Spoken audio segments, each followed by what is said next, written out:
Welcome to today's webinar. The topic today is geotechnical analysis in Rfem 6. My name is Andreas Hörold. I'm responsible for marketing and public relations in the company Dlubal Software. For instance, the Dlubal website, the German and English webinars, newsletters, and so on. I will be the moderator today and I will answer your questions together with Alexander, but my two colleagues can introduce themselves. Hello, welcome also from my side. My name is Juliane Stopper, ACTA. I'm working in the Dlubal team for customer support, and I'm also working for the developer team's concrete design and geotechnical analysis.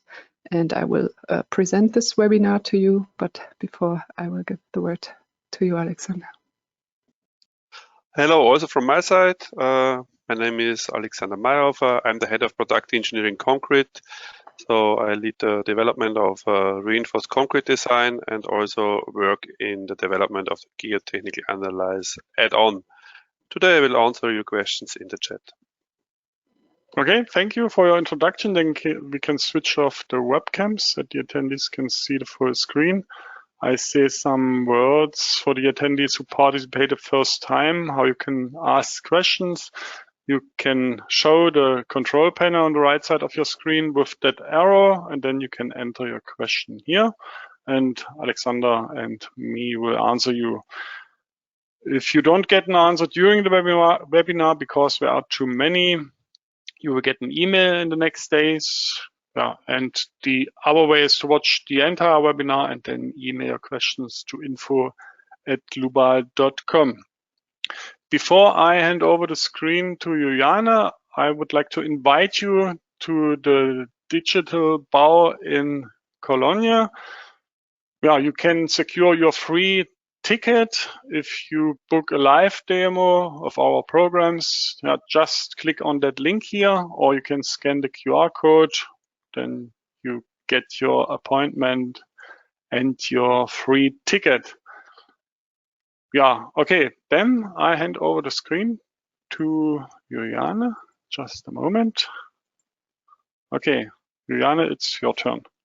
Okay, thank you. Thank you, Andreas. Before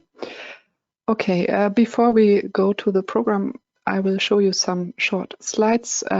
We start with the agenda that you can see already. I will read it to you.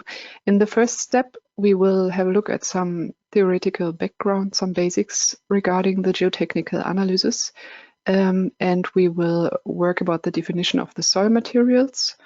In the second step, we will create boreholes in Rfem 6, on the one hand in the classical way, and on the second way by using WebService. After that, when we have boreholes in our model, we will generate the soil massif, the soil structure that shall be analyzed. We will have a look at the concrete building also and the loads. After that, we will have a look at the analysis. We will check the settlements and the soil pressures for the reinforced concrete building. And after that, we finished the main part. We will have a look at the printout report, how we can document all this model and analysis. And after that, we will have a short summary and we'll also present some prospects, some topics that are in development currently in our team. Okay, that's enough for the agenda. We will start with the short slides regarding the theoretical background. First topic is the material models. Soil is a three-phase system consisting of soil particles, water, and air, and it has a highly nonlinear behavior. For being able to model soil well enough, it is important that you have material models that are able to represent the most important soil behaviors, let's say. Therefore, we have in Rfem two models. We have the modified Moore-Coulomb model and the nonlinear elastic model. We have three further models under development, but this will be told in the prospect more in detail. Yeah, so let's have a look at these current models. The modified Mohr-Coulomb model is a linearly elastic, ideally plastic model. It shows linear elastic behavior according Hooke's law in a range of allowable stresses, let's say. And when the yield criteria according Mohr-Coulomb is reached, it shows ideally plastic behavior. The Mohr-Coulomb model is a relatively simple model that can be used for deformation calculation without reversion of load. Then we have the nonlinear elastic model in our program. It's a model that is able to show the stress dependency of stiffness that soil shows. So this means that dependent on the stiffness state the element is under, it shows a different stiffness. As the different stress state, it shows a different stiffness. And it is also able to differ between first loading, primary loading, and unloading and reloading. In unloading and reloading situation, it shows linear elastic behavior. This model is suitable for deformation calculation, including lower reversions of load and with distance to the failure. Okay, so far to the models. Let's come to the next topic.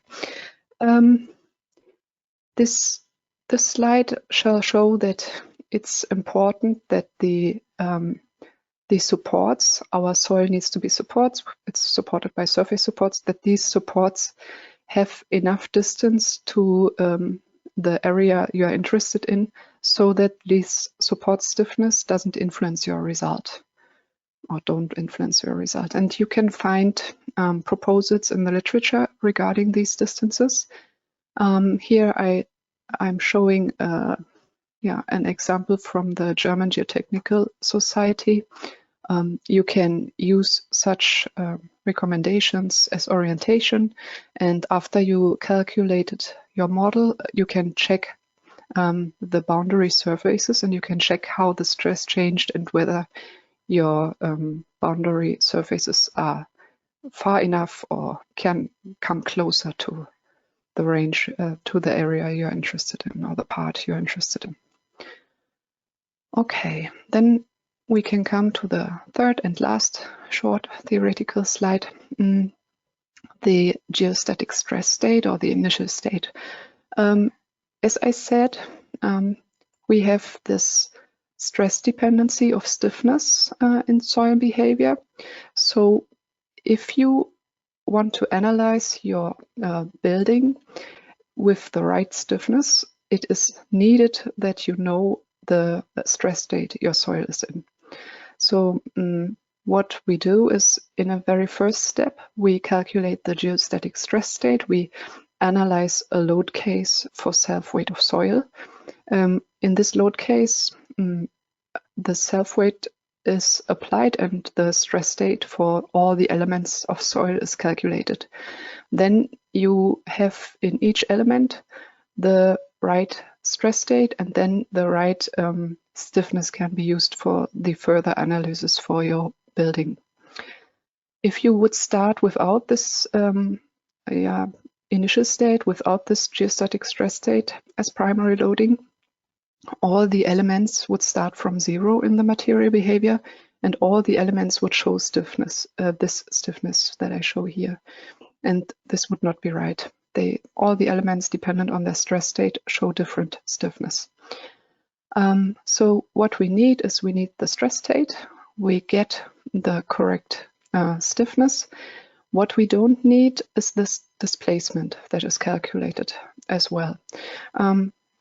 We are not interested in the deformation that happened to the soil due to its self-weight. For us, if we look at this picture, this is the start situation, and we want to know the deformation that happens for the further loading.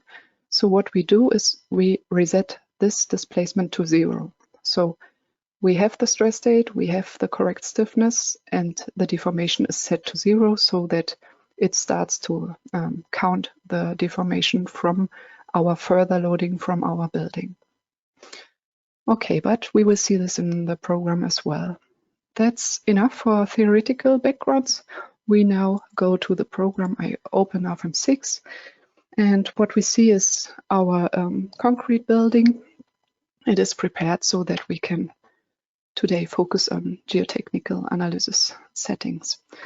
The first step that we do is we go to the materials. I open it, the dialog for materials, and we see the materials we have in the building. I did prepare the input, and we will now go through it. When we have the geotechnical analysis add-on activated, we have the material type soil provided. So we have basic, we have soil, and if you select soil here, the specific soil material models are provided as well. Today, I want to use the nonlinear elastic material model in our webinar. Our soil materials, they are always user-defined materials. So it's activated and it's not editable. This is done because you will have always project-specific values for your soil. You will always have to modify the values and enter values. We, of course, provide some materials in the library, but we will see this later. Here on the right side, you can enter some basic material properties. And for soil, we have the specific weight which differs between drained and saturated, so that it can be applied dependent on whether the soil is under groundwater level or above. Yeah, and when you have a specific soil material model selected, this specific register opens, and here you can enter the further material parameters this model needs. For the nonlinear elastic model, we have at first here the option to enter the shear strength parameters like cohesive strength and angle of internal friction. And on the right side, we can see a drawing that a scheme for the material model behavior. And here you can see the equation that is used. So we enter the shear strength parameters, and what is needed else is we need a reference stiffness that is we get from soil tests, from laboratory tests, and this stiffness is tested with for a reference stress. So we need these two. We need for a stress the tested oedometric stiffness. We have the shear strength parameters, and then for each stress situation, the related stiffness can be calculated by the model. We also have here this M value. It lies between 0.5 and 1, 0.5 for sand and 1 for clay. This influences the stiffness, the stress dependency of the stiffness. Yeah.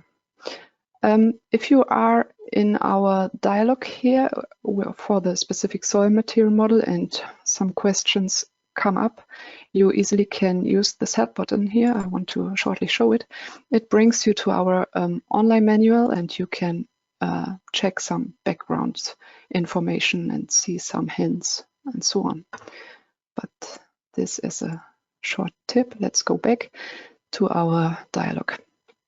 Okay, in our model today we have a first layer, a kind of filling, then we have a second layer of sand, then we have a till, and then a second sand with higher modulus of elasticity.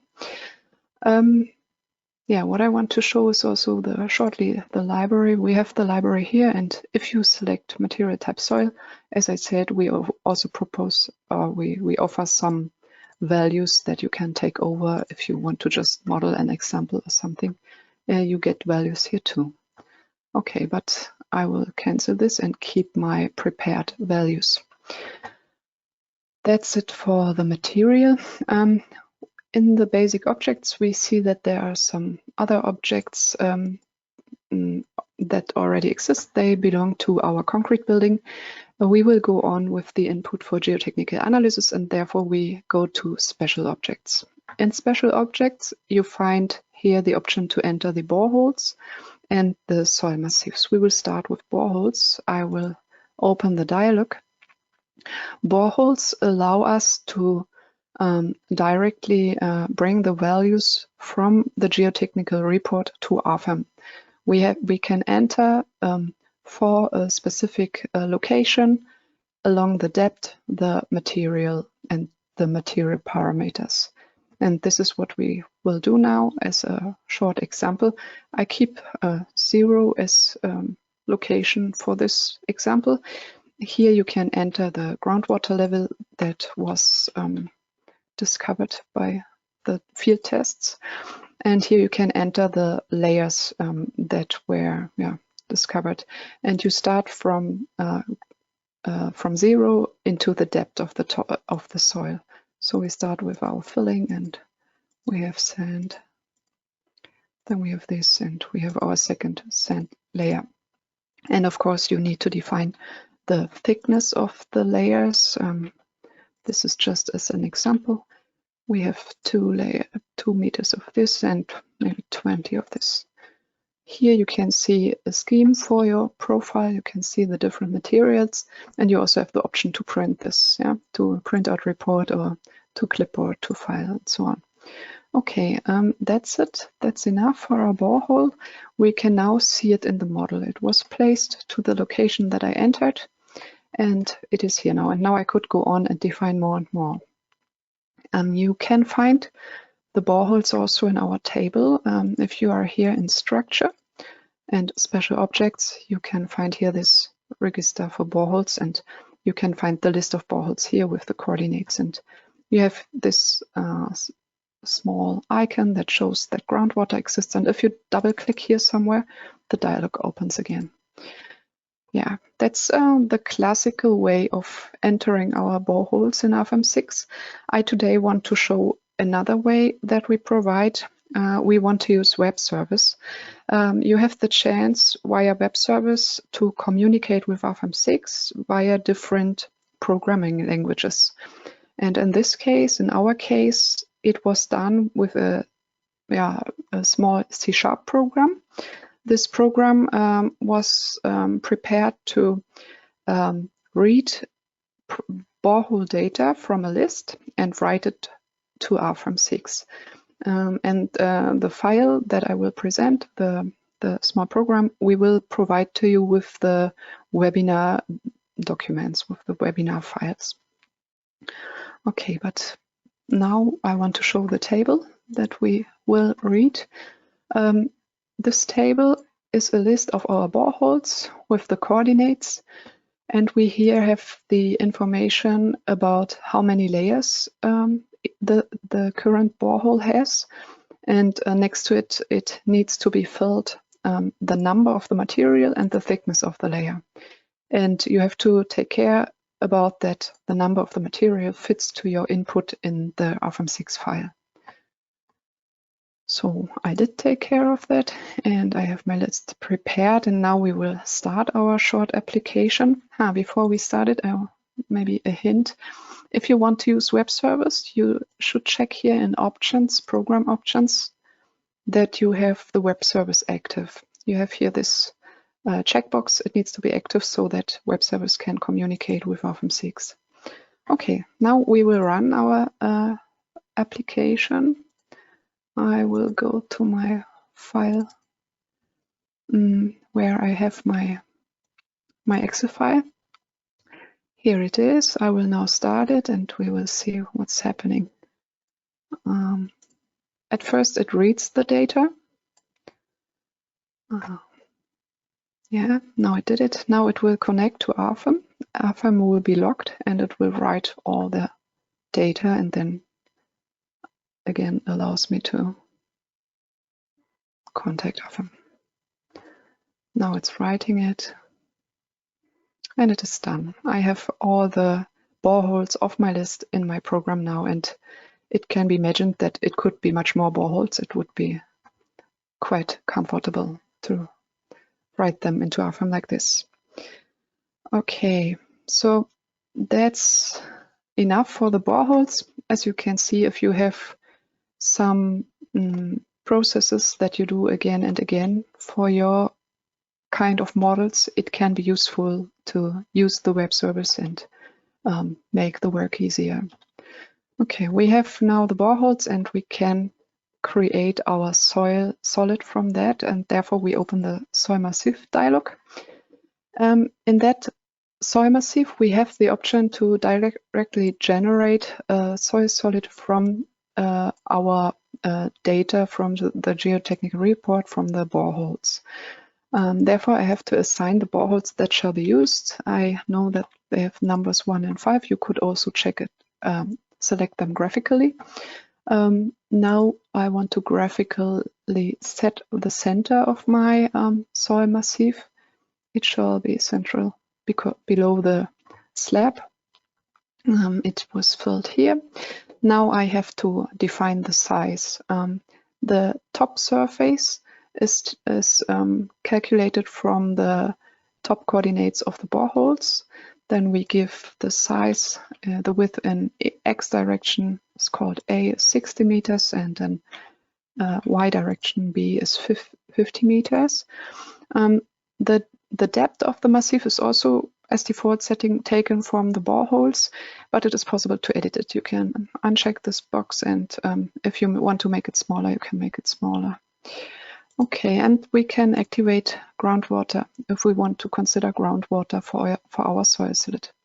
That's it. That's what needs to be done for our soil massifs. We will say OK and have a look at our soil.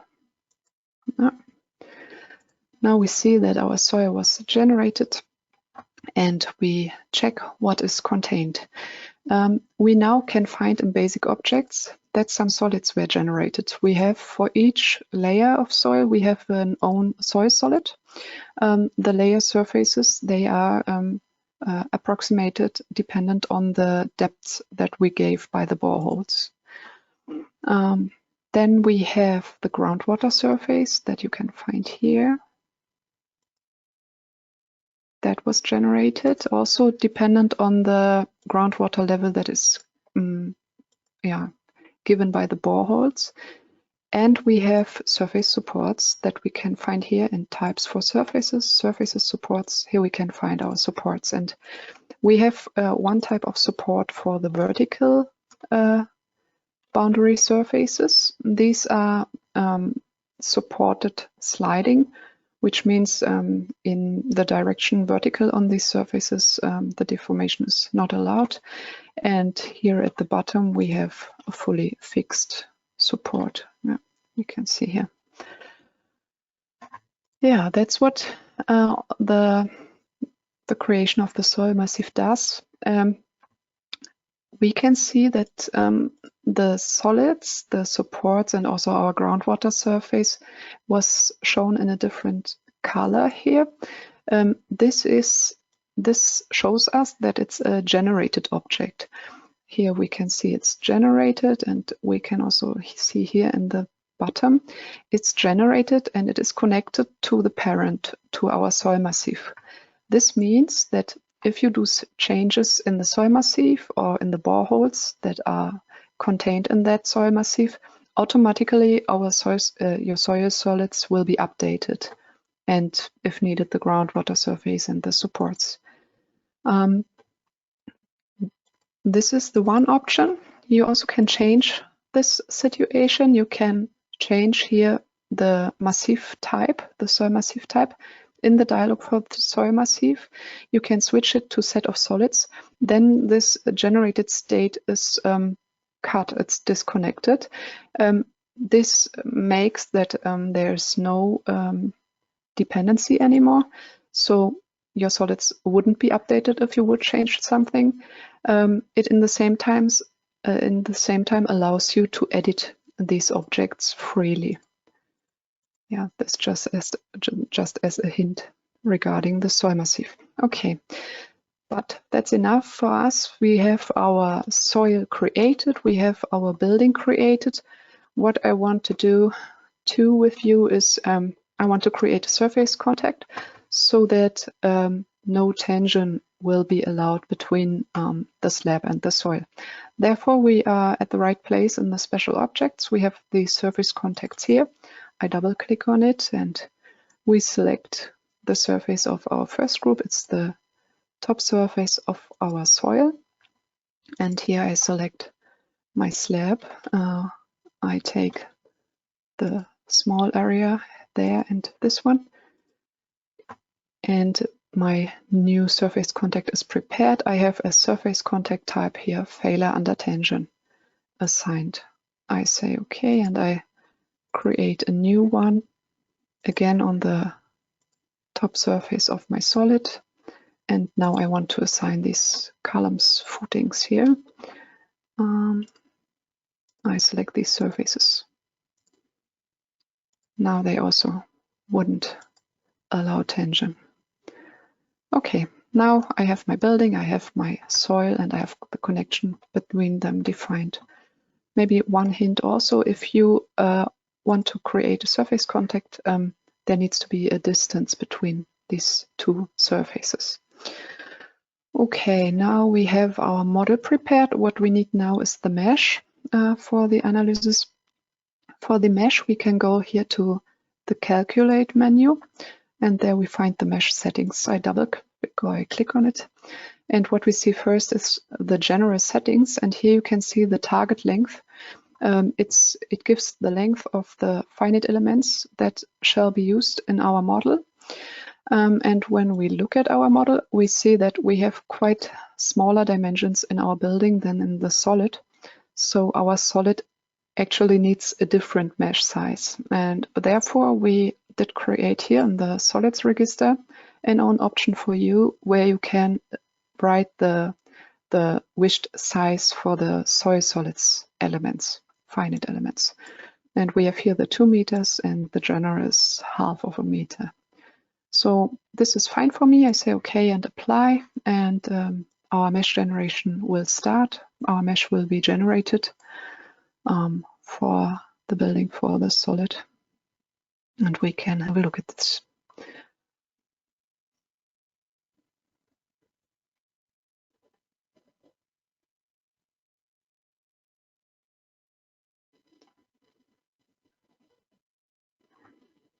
It's nearly done.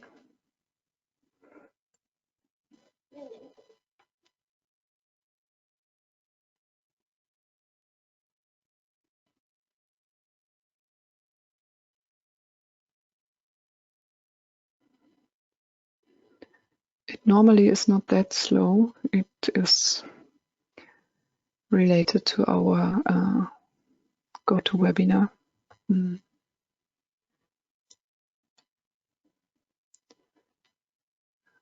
It would be done normally already, but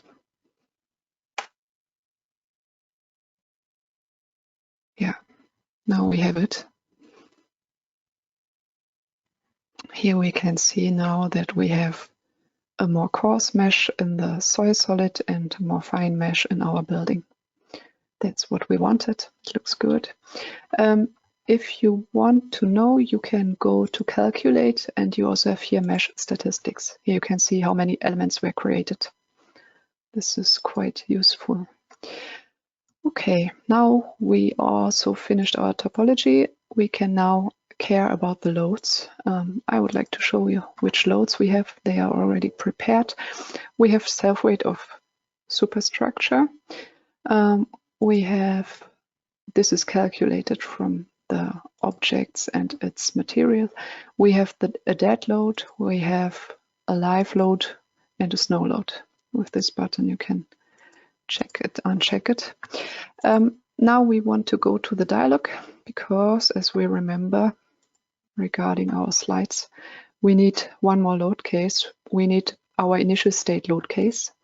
We want to, before we can calculate the building, we need to know the stress state of the solid, and therefore we need a load case, self-weight of soil.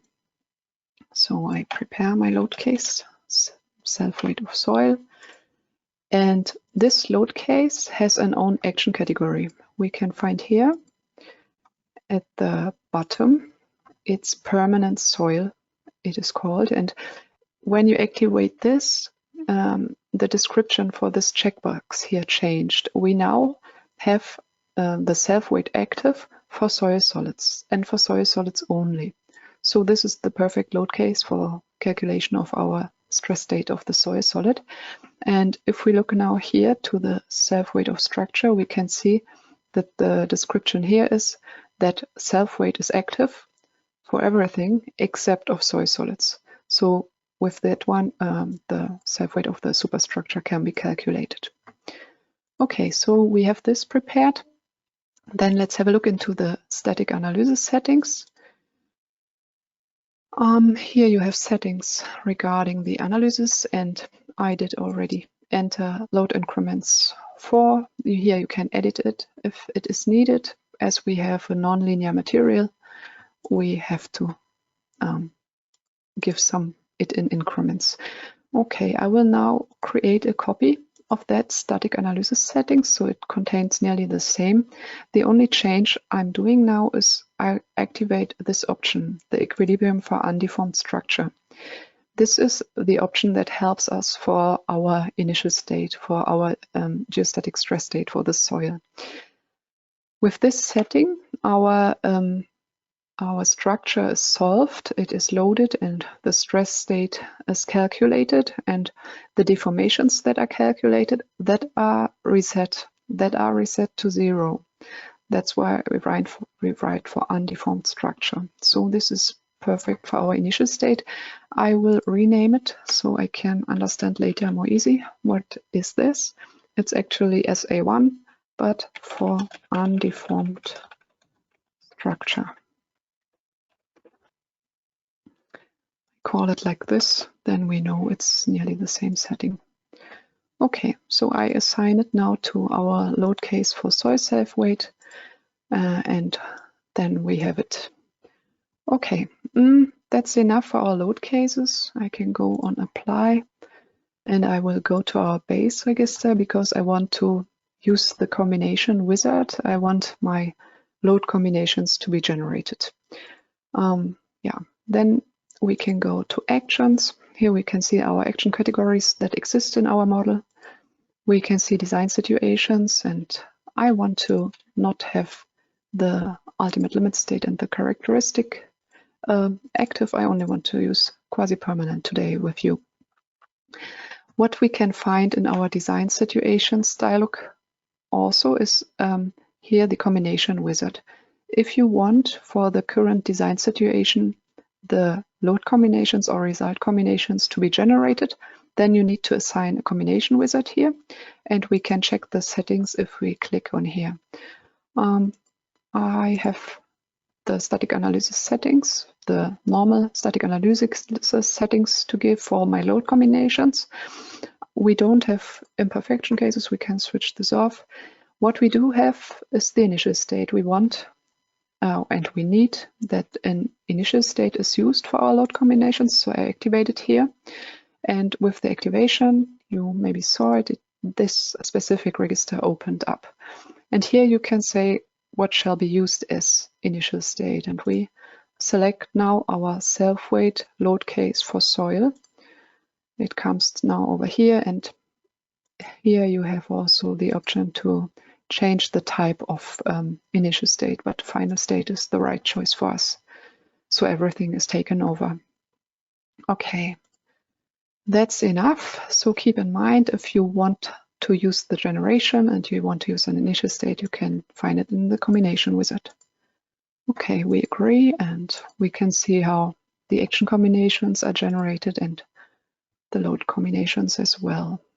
Okay, and if we have a look on here, we can see that it worked. We have our initial state assigned, and the self-weight for soil load case is used. And yeah, maybe a hint, this second color here gives the color of your analysis settings, and this can be quite helpful to very fast see whether there's a fault happened or not. I can now easily see that my specific for undeformed structure static analysis settings is used for this load case, and here I use the classic, so it's as planned and it's okay. Now I can agree and I have all my loads and load combinations prepared. Good.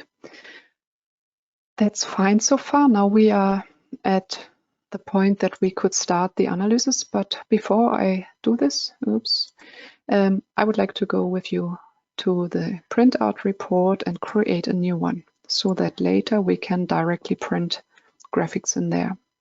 Okay, I double-clicked on it and opened a new one. I want to check all to uncheck them all. I want to create a simplified printout report that focuses on our geotechnic settings. I use base data and mesh settings, and of course our material. And if we have these specific material models, you should open this menu, and here you can find our soil materials. And we did use the soil nonlinear elastic model. So if you activate it, you will also have your specific material parameters that we entered in the second register in the printout report. So we have this, then we can go to special objects and we want to use surface contacts. And for boreholes, we also should open this point. We want to have the boreholes in our printout report and the layers, and the layers are described there too. We want to have information regarding our soil massif, and we take the surface supports, the load cases, and the graphics. That's enough for me. We can save and show.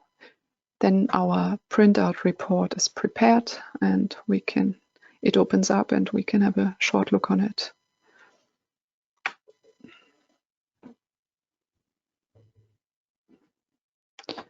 Okay, we can see it here already. It should open up also.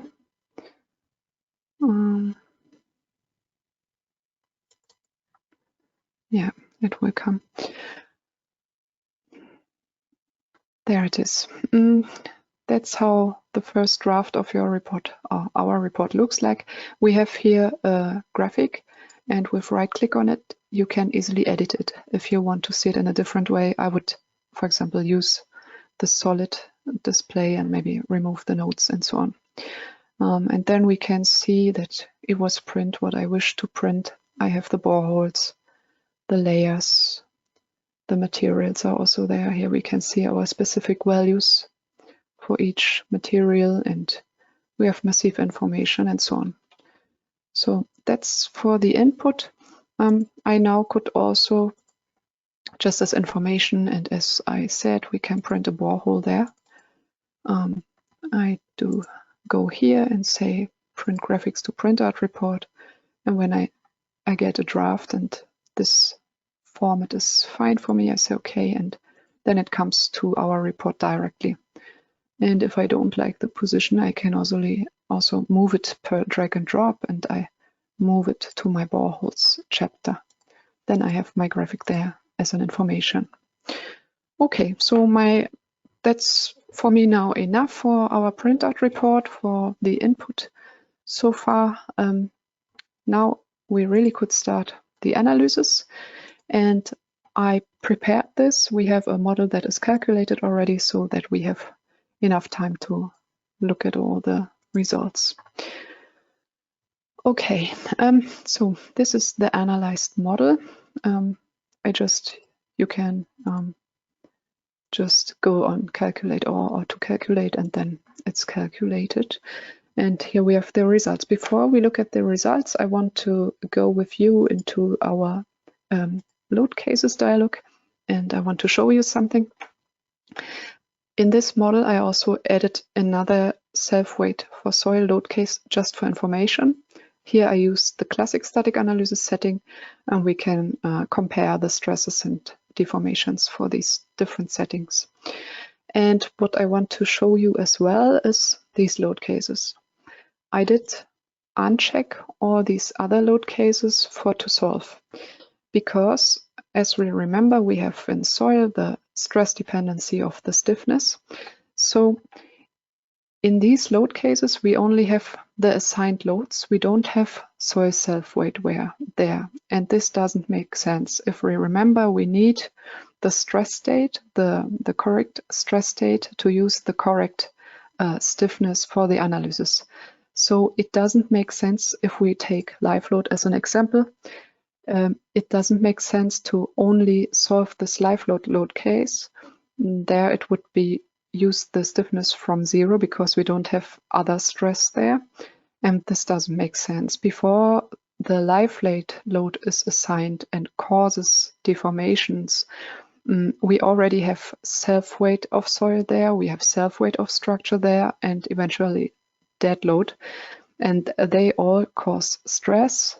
From that, the correct stiffness comes, and with this stiffness, the live load should be calculated. So it doesn't make sense to calculate it alone. And it doesn't make sense, and it also can cause problems in the analysis, as it doesn't make sense to use this model and only calculate a live load on there. So you can uncheck them. These loads are used in the load combination, and within the combination, they will be analyzed in the right range. Okay, that's that as an information. Now we can go to our results. I at first will go with you to load case 6, to the self-weight of soil load case with the classic static analysis setting. I will bring it to center. We have here the navigator for results, and it is separated into 2 parts.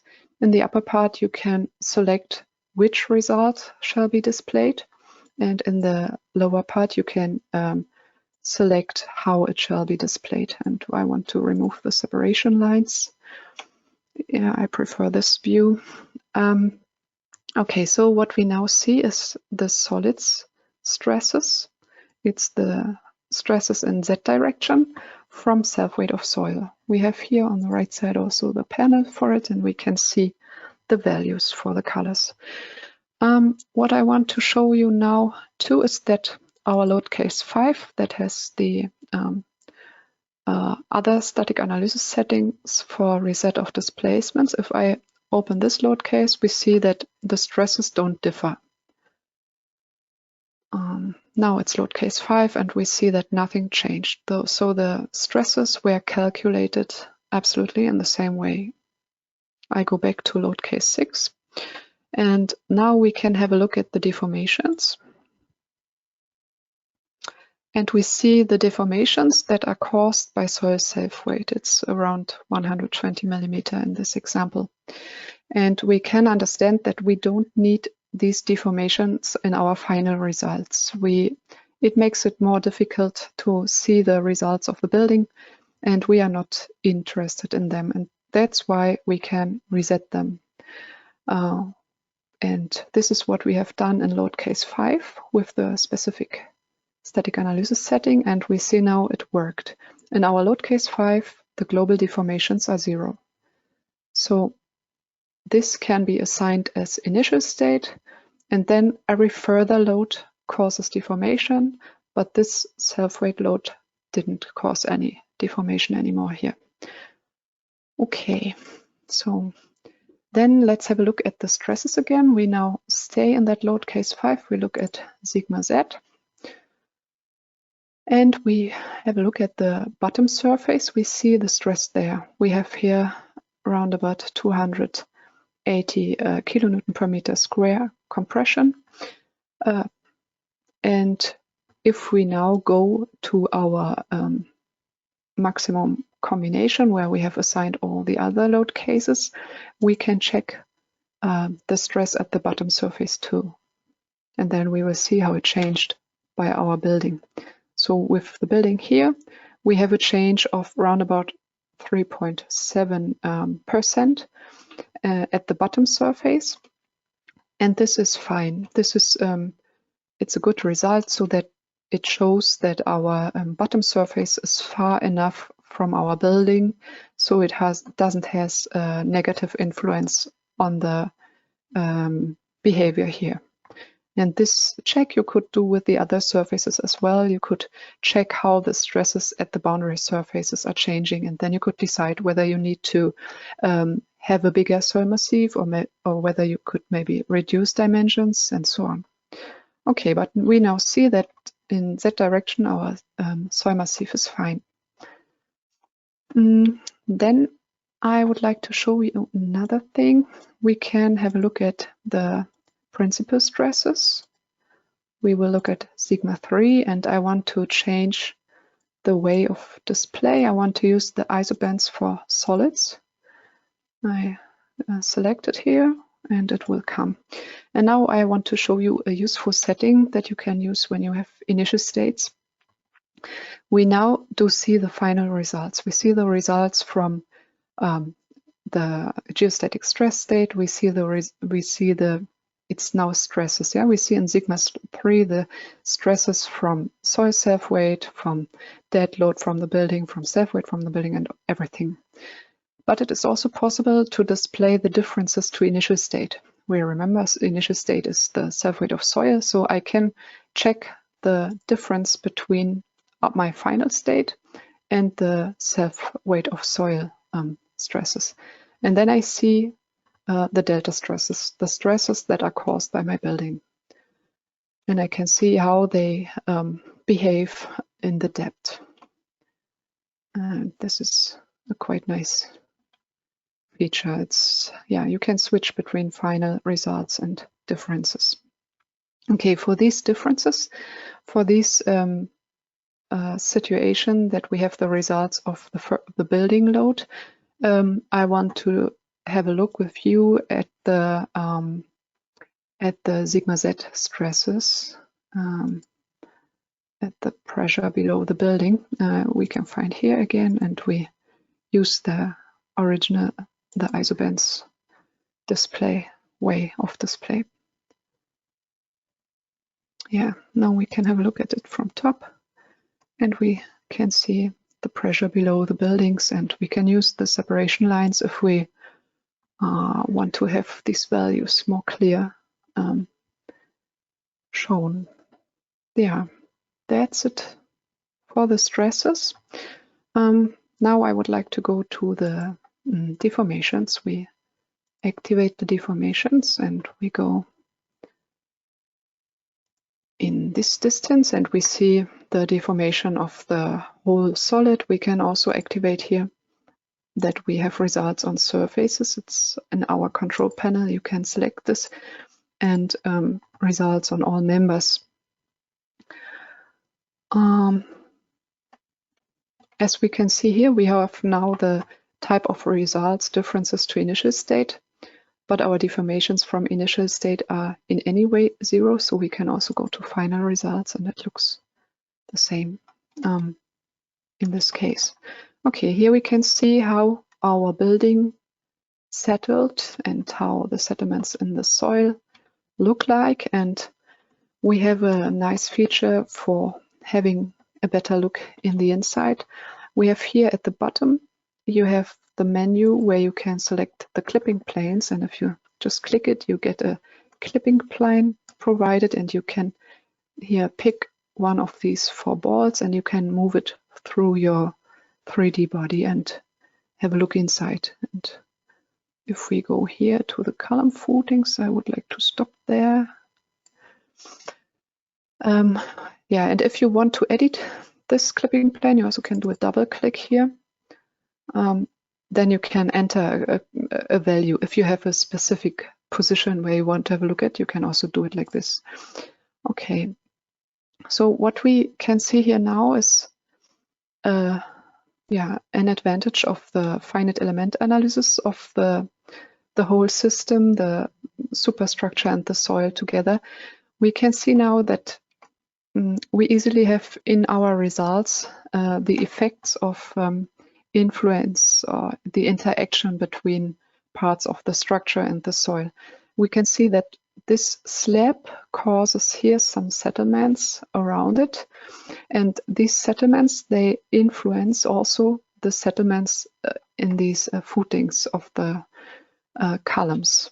And these effects you in this quality, you only can reach with 3D finite element analysis. And if we think about that we would have a neighboring building, we would have this influence easily and directly. And if you think about that you would change your building here, you would directly have the change in the settlements. And on the other side, if you would change the solid, you would have the change of stresses in the building through to settlements, caused by settlements. So this is an advantage of the 3D analysis. Now I don't need my clipping plane anymore. I just can click on here and it is gone. Now let's have a look at the soil only. Therefore, I don't want to see results on members and don't want to see results on surfaces. Yeah, and now we can have a look here. Yeah, we see the sediments in the soil like this, and we can also check the deformations of the slab. Therefore, now I can uncheck the solid and I can activate my surfaces, and I did prepare an object selection. Object selections, you can just select, do a right click and create them, and you find them in object selection and guide objects. So I did assign an object selection that contains all surfaces that are placed at the bottom of the building or on the top of the solid.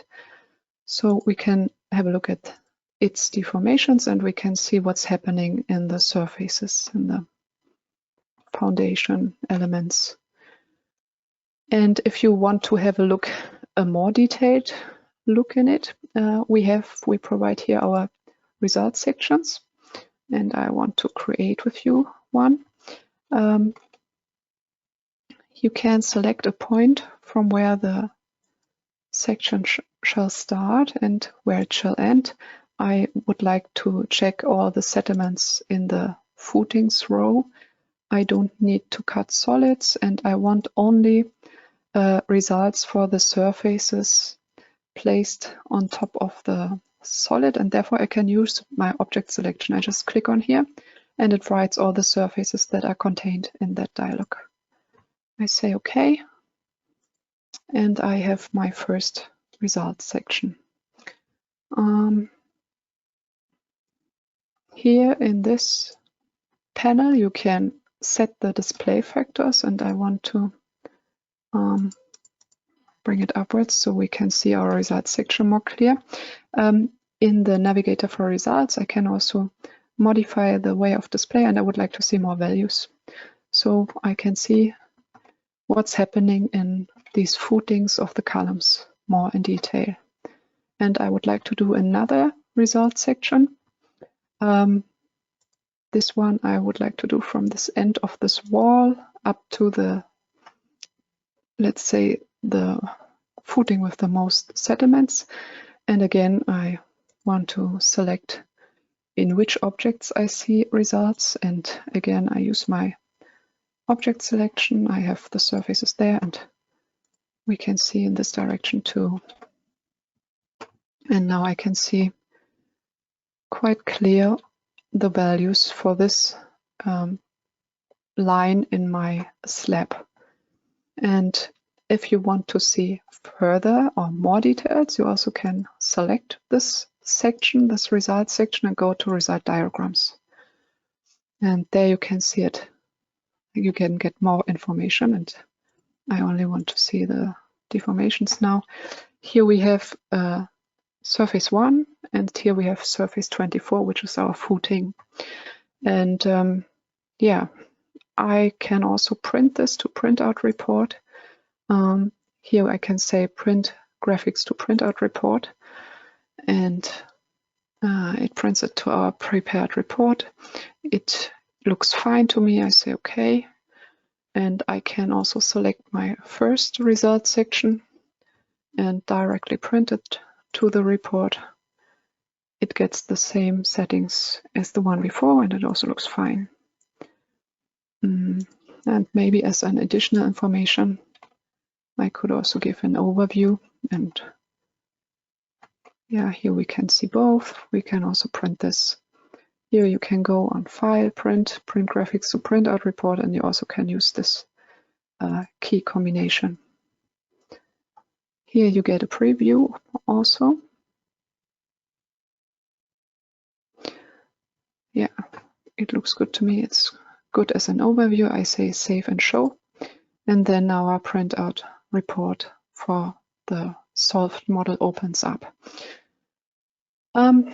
This was my aim. This was the aim of this webinar. I wanted to show you geotechnical analysis, and we wanted to see the results for settlements and the pressure below the building. Now I would like to show this in the report.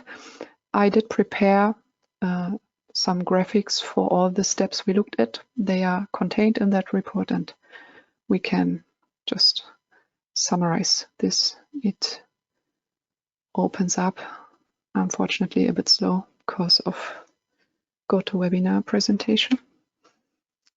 But here we go.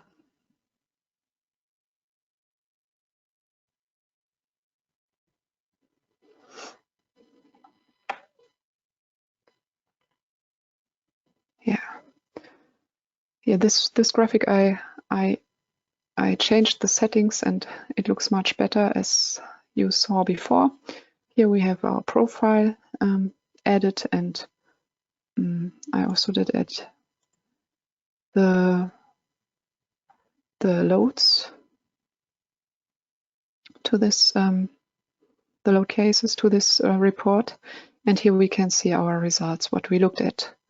We checked the sigma Z for load case soil self-weight for the load combination with the building.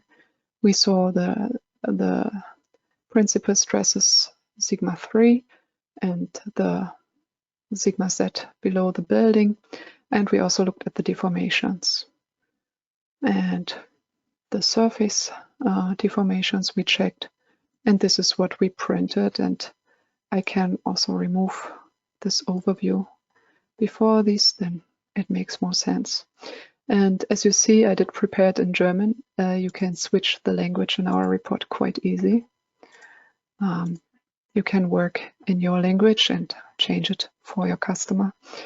And yeah, by one click. Okay, this is what I wanted to show in the end for the report as an overview. Now, before I give my word back to Andreas, I would like to come back to the presentation. I have some 2 last slides.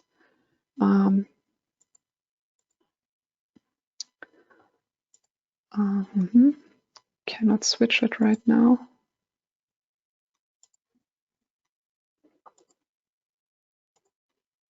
Then let's go to here. And so we learned the topic. Yeah, now it works again. This is what we learned. We can go to the next page of the slide. This slide we will also provide to you with the webinar files. And here I have a slide that summarizes some further links that are connected with the topics we spoke about today. Here you can find some links to WebService, some introduction, this is the online manual and a webinar that is quite good. I also put some further geotechnical analysis webinars we have, and also the link to a webinar regarding construction stage analysis. As for the higher soil material models, it's quite common to use the construction stage analysis, because you can then more in detail consider the stages of the construction and the loading, and therefore the correct stiffnesses, as we remember the correct stress states and the correct stiffnesses in the soil. So it's connected to our topic. That's enough for this one. Now we come to the final slide. I would like to summarize that in Rfem 6 we provide to you an analysis for the superstructure and the substructure in one model.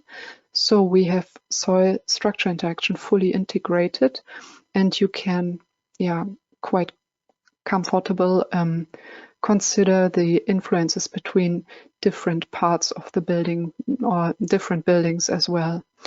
And the finite element analysis, the 3D finite element analysis for soil provides a displacement calculation to you with superior quality, of course. And another hint is that the geotechnical analysis combined with construction stages, it is an ideal tool, or can be an ideal tool for comparing your expected behavior with measurements at the site.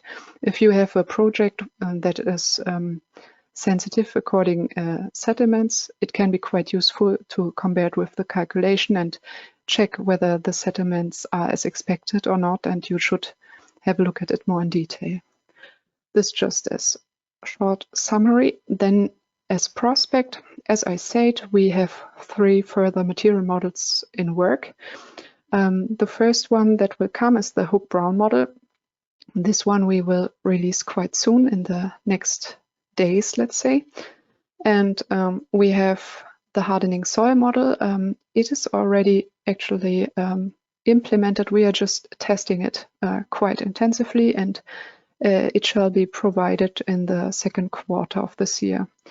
And the Chem Clay model, we started. The development has started for it.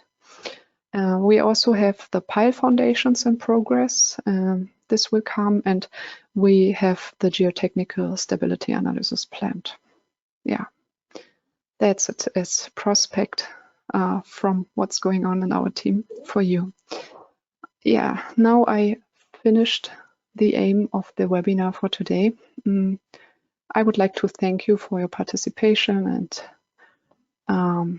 yeah, I would like to give my work back now to Andreas, to you. Then, bye-bye. Thank you, Juliana, for this nice presentation.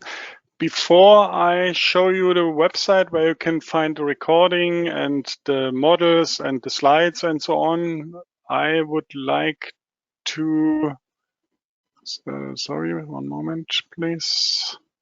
I would like to invite you to the digital Bau in Cologne. You can secure your free ticket.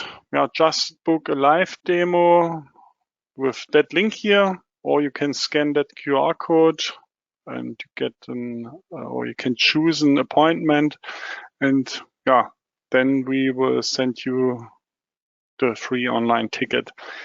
If you can't come to the digital Bau in Cologne, you can book your free online appointment every time.